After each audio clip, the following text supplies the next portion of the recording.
وَلَقَدْ خَلَقْنَا الْإِنسَانَ مِن سُلَالَةٍ مِّن طِينٍ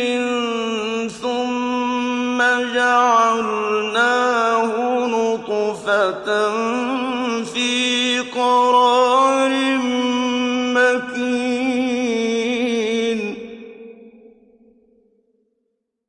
ثُمَّ خَلَقْنَا النُّطْفَةَ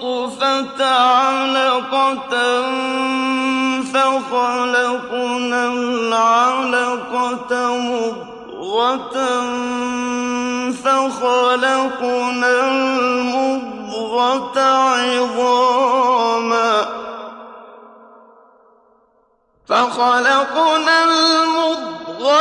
عِظَامًا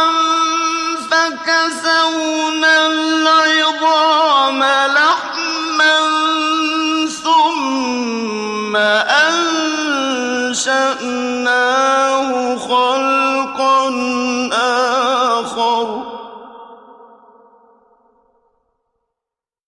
فَتَبَارَكَ اللَّهُ أَحْسَنُ